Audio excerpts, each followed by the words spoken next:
If you're wondering what the difference is between the Middle East iPhone and the international iPhone, then you've come to the right spot. Hi, I'm Neba.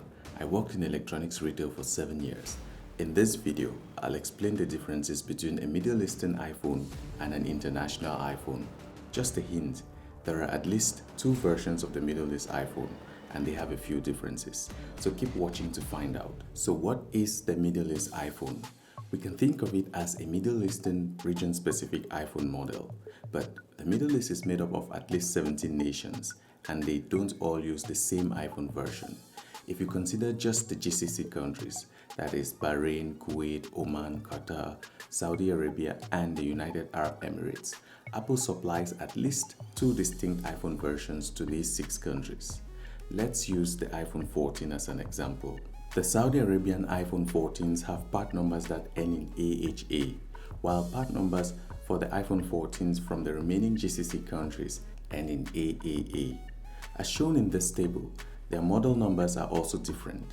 If you would like to verify more Middle Eastern iPhone part numbers, check out the links in the description below. So what's the difference between these 2 Middle Eastern iPhone versions?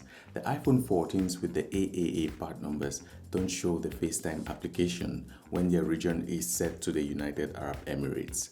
That's because in the UAE, the TRA has placed a restriction on the use of FaceTime within the country. And even if you visit there with a FaceTime-enabled iPhone, you'll notice that the app won't work on UAE cellular networks. Watch this video to learn more about TRA iPhones. When you switch the region of a UAE iPhone to any other country, the FaceTime icon becomes available. But since FaceTime is blocked in the UAE at the level of the network providers, the only way to make it work in the country is to use a VPN. The Saudi Arabian iPhone 14s, on the other hand, have no FaceTime restrictions. Since 2017, the country has permitted the use of FaceTime. I'd like you to hit the like button and subscribe if you find this video helpful. The second difference concerns the cellular band compatibility. The AAA iPhone 14s lack these 2 5G cellular bands, which are available in the AHA iPhone 14s.